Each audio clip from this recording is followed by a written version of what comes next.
안녕하세요, 여러분. 오늘 우리는 한국 고전문학사에서 정말 절대 빼놓을 수 없는 아주 매력적이고 다재다능했던 한 인물을 집중적으로 파헤쳐 보려고 합니다. 바로 조선 전기를 대표하는 천재 지식인 성현입니다. 오늘 영상에서는 마치 우리가 15세기 조선 한복판으로 시간여행을 떠난 것처럼 그의 흥미진진한 생애를 몰입감 있게 한번 따라가 보겠습니다. 자, 준비되셨나요? 시작하기 전에 질문 하나 드려볼게요. 여러분, 조선시대 최고위직 유교관료 하면 머릿속에 어떤 이미지가 그려지시나요? 아마도 수염 쫙 기르고 헛기침하면서 아주 엄격하고 진지한 그런 깐깐한 모습이 떠오르실 텐데요. 그런데 만약에 말이죠. 바로 그런 고위 관료가 귀신 이야기, 시중에 떠도는 뒷담화, 우스갯소리, 그리고 민중들의 아주 리얼한 일상을 가득 담은 일종의 백과사전을 썼다고 하면 믿어지시나요?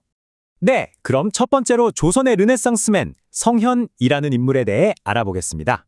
성현은 1439년 당대 최고의 명문가 중 하나로 꼽히던 창녕성씨 집안에서 태어났습니다. 사실 이 집안이 얼마나 빵땅했냐면 본인 입으로 직접 우리 성씨만한 집안도 없다고 아주 자랑스러워했을 정도였어요. 그야말로 엘리트 코스를 밟은 거죠.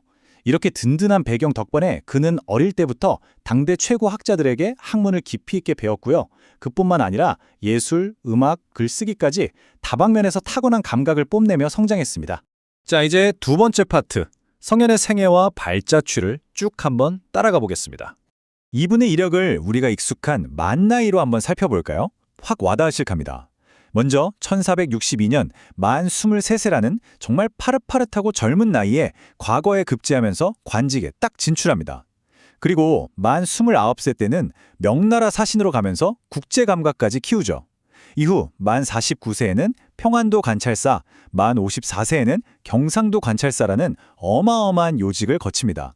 그리고 마침내 만 65세가 되던 1504년에 그의 인생 최고 역작이자 한국 고전문학의 진짜 보물인 용제총화를 완성하게 되는 거죠. 와, 진짜 쉴 틈 없이 내달린 그야말로 탄탄대로 커리어 아닙니까? 게다가 성현은 험준한 산맥을 넘어가야 하는 중국 사행을 무려 4번이나 다녀왔어요. 외교관으로서도 탑 클래스였던 거죠. 특히 만 49세 때 평안도 관찰사로 있으면서 명나라 사신들을 접대했던 일화가 아주 유명한데요. 당시 사신들과 시를 주거니 받거니 했는데 성현의 문장력이 너무 기가 막혀서 명나라 사신들이 완전히 탐복을 해버렸다고 합니다. 그러니까 본인의 뛰어난 문학적 소양이 국가를 대표하는 아주 강력한 외교 무기가 되었던 셈이죠. 세 번째 주제로 넘어가 보겠습니다. 바로 우리 음악의 집대성입니다. 성현은 선천적으로 음악에도 천재적인 재능이 있었어요. 절대음감 같은 걸 가지고 있지 않았을까요? 그 깊은 지식을 바탕으로 1493년에 유자권 같은 인물들과 함께 당대 음악을 싹 다 정리한 조선 음악의 바이블, 악학괴범을 편찬해냅니다. 이건 그냥 악보 몇 개 모아둔 수준이 아니고요. 국가 궁중음악의 뼈대와 규범을 완전히 정비한 엄청난 국가적 프로젝트였습니다. 성현이 아니었으면 아마 불가능했을 거예요. 여기서 우리가 주목해야 할 진짜 재밌는 포인트는요. 바로 성현의 대체 불가능성입니다. 당시 유자광이 임금한테 이렇게 간언을 해요. 전하, 관찰사 자리는 다른 사람도 할 수 있지만 국가음악 총괄하는 장학원 제조는 무조건 성현 아니면 안 됩니다. 극찬도 이런 극찬이 없죠. 결국 성현은 지방으로 발령났다가 딱 한 달 만에 다시 한양으로 불려와서 궁중음악을 책임지게 됩니다. 그 보수적이고 엄격한 관료 사회에서도 완벽하게 인정받은 예술가적 기질, 대단하지 않나요? 네 번째 파트입니다. 제가 개인적으로 제일 좋아하는 부분인데요. 바로 생생하게 기록된 조선의 민낯입니다. 아까 말씀드린 그의 최고 역작 용제총화. 이 책이 진짜 물건입니다. 총 10권짜리 엄청난 스케일인데 재미없는 역사적 사실만 나열한 딱딱한 책이 절대 아니에요.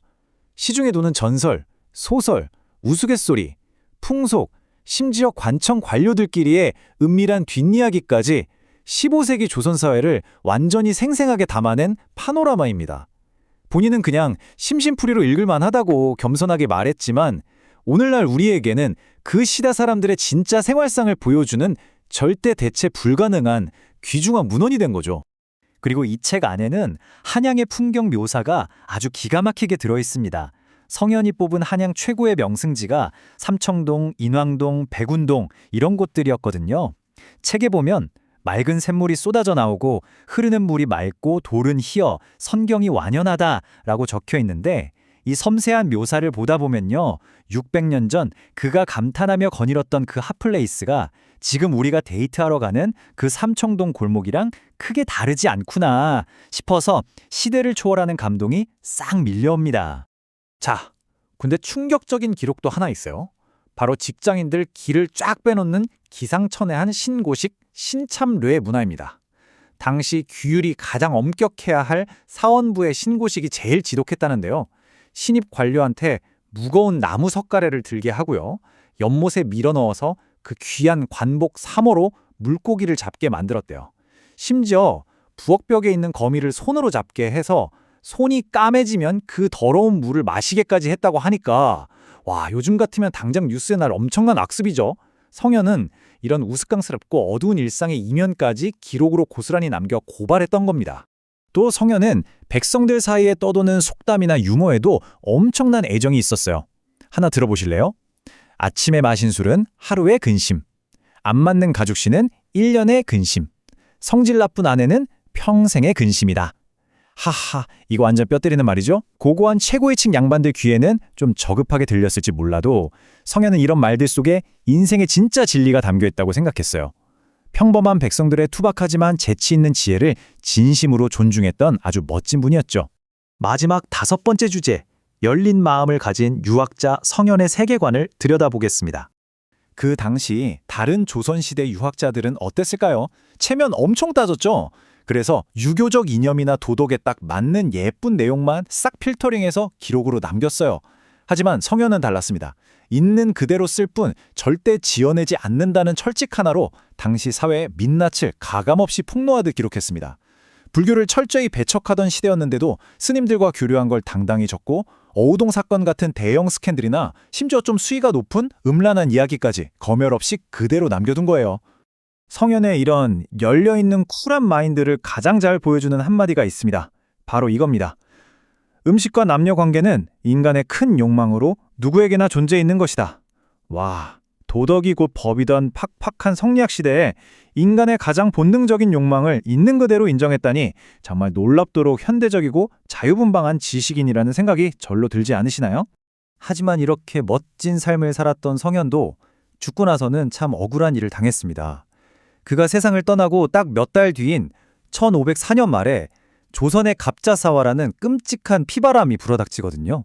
이 난리통에 성현은 무덤에서 파헤쳐지는 부관참시라는 엄청난 비극을 겪게 됩니다.